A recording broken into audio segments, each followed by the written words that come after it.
Okay, well, it's great. Thank you all for coming today. I was asked to speak on the theme of direct action for human rights. And for those who don't know, I've been campaigning for human rights for 52 years, since I was at school at the age of 15. And for me, direct action is a very important component of democracy. We live in a representative democracy where we elect local councillors, members of parliament and others to represent us, to act on our behalf. And that system is fine, but I don't think it's good enough. I think we need to hold people in power to account, not just at election time, but also in between. So just because the government's elected doesn't mean it's got a carte blanche to do what it wants. And so forms of protest, direct action, taking responsibility and action yourself is a very important mechanism of accountability in a democracy. And I would say that protest in general is the lifeblood of democracy. If you look at countries that are not democracies, you'll see there's no protest. So you go to North Korea, no protest. When we have protest, it doesn't guarantee that things will be put right, but it does mean that this is a way that ordinary people like yourselves can hold those in power to account. Protest is the lifeblood of democracy. Having said that, I'd say that politics is far too important to be left to politicians. They are often the last people to get the message on social justice and human rights. If we look all throughout history, much of the time, social reform has been initiated by people outside of Parliament, by campaign groups like Stop the War, Greenpeace, Animal Aid, women's and LGBT groups, black and ethnic minority organisations. They've often been the motors of change. And they haven't been inside Parliament, they've been outside. And it's been their protests outside Parliament that has forced so many positive changes. And of course, sometimes protest and direct action involves challenging, even provocative forms of protest. We call this extra-parliamentary protest. So it's extra, it's in addition to, it's outside of Parliament. And these are often the sparks and catalysts of social change. Speaking personally, three of my political inspirations are Mohandas Gandhi, Sylvia Pankhurst, and Martin Luther King. Each of those people pioneered monumental social transformations. Gandhi led the struggle for Indian independence against the British Empire. Pankhurst led the battle, or was one of the leaders of the battle for women's votes, but also for the empowerment of working class women. And of course, Martin Luther King led the battle for racial desegregation and voting rights in the United States. The impetus for their changes did not come through party politics or the voting system. It was triggered by their radical direct action outside of the political mainstream. So you know that Gandhi led a great boycott of British products in order to try and empower Indian people so they could be self-reliant and they wouldn't be dependent upon the products that Britain was manufacturing and trying to sell back. Martin Luther King led sit-ins and occupations against white-owned businesses and whites-only beaches and parks in order to get black people access. And Sylvia Pankhurst, she led many marches, particularly of working class women in the East End of London, who were often factory workers, and on top of that had to deal with raising a family. So their methods were very different from the mainstream voting parliamentary system. Pleading with politicians was not the style of Gandhi, Pankhurst and King. Well, it's true that they initially tried writing letters to MPs and governments, but they made little or no progress. So that's why they resorted to different, more challenging tactics, mobilizing thousands of volunteer activists like yourselves to take on the political establishment.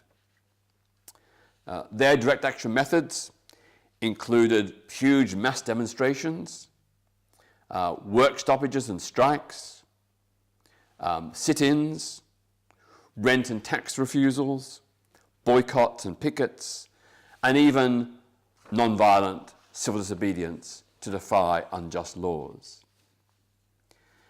These forms of mass protest and defiance, not party politics or parliamentary lobbying, were the key to overturning injustices of, for example, Britain's colonial occupation of India, the denial of votes to women, and racial apartheid in the southern states of the United States.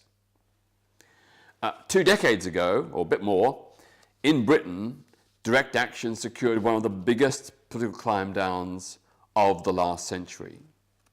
The then Prime Minister, Margaret Thatcher, introduced a policy called the poll tax. And under this system, it was to replace the local rates. Everybody paid the same. So a poor person would be required to pay the same as a millionaire. And people felt that was so unfair and unjust. So what happened was, millions of people either refused to pay or they delayed their payments to make the system unworkable. And then hundreds of thousands of people protested in the streets. Now, in Parliament, the Labour opposition and others did try and defeat the poll tax, but they didn't succeed because the Conservatives under Margaret Thatcher had the parliamentary majority. So the protests and the refusal was a recognition that Parliament wasn't listening, or the government wasn't listening, and so people wanted to take power into their own hands. And by those protests, particularly the non-payment or delayed payment of poll tax, Margaret Thatcher's flagship policy collapsed. That was people power at its finest. And it's only just over 20 years ago. It was direct action in defense of democracy against an arrogant government that was defying the will of the people. The majority of people in this country did not think the poll tax was fair and just.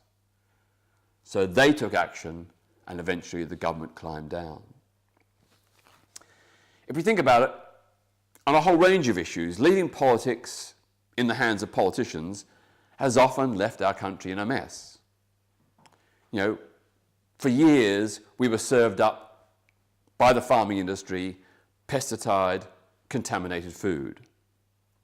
We endured a disastrous war in Iraq. There was the imposition of student tuition fees. There was the privatization of the railways and the corresponding hiking of fares and decline in service. Right now, the government is intercepting our phone calls and emails with some controls, some restrictions, but basically they're spying on us, even though we may be entirely innocent citizens who have done no wrong. We see the rationing of healthcare in the National Health Service, where people wait inordinate lengths of time to get treatment and sometimes end up suffering incredible complications and even dying because of the health service failure. We've just had a series of reports that our cities are choking with asthma-inducing car fumes, which is shortening the average person's life expectancy by 5 or more years. And of course, there has been a series of laws to restrict the right to protest. So if you want to have a protest today, the police have a power to tell you where to protest, when to protest, how many of you can protest, what signs you can display, what slogans you can shout, and so on. And then the final thing I'd say is that we've got 1 million people today dependent on food banks because they're so poor. So quite clearly, the political system and the government are failing the people. I find it interesting the way in which politicians and governments always find money to fight wars. Back in 2003, when Britain decided to go to war in Iraq, the government found £6 billion to finance that war. After the government had previously insisted there was no money to fund renewable energy, improve pensions, cheaper, faster railways, low-cost, affordable homes.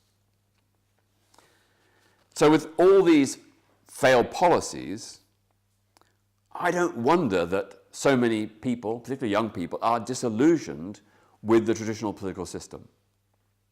Indeed, hundreds of thousands of young people are deserting the ballot box and turning to direct action protest instead. They're volunteering to be active citizens, to help change things for themselves, to not rely on those in Parliament and power. I suppose another reason why some people are abandoning traditional political parties and the parliamentary system is because our politics is so corrupt and unrepresentative. We have a very, very flawed electoral system. An electoral system which reeks of the stench of the rotten boroughs of the 18th century. So to give you an example, since 1931, no governing party in Britain has ever won a majority of the public vote. Not a single government. Even Margaret Thatcher's landslide in 1983 and Tony Blair's landslide in 1997 were based on minority public support of about 42 or 43% of the vote. But because we have the first past the post system, you get a distorted result.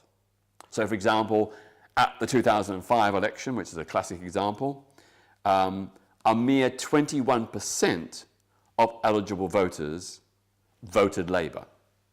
More people didn't vote, 39%. Yet Labour ended up, of those who voted, with 35% of the vote, but 55% of the seats. That is not democracy. No wonder people are disillusioned. I would basically say that the two big parties, Labour and Conservative, have rigged the electoral system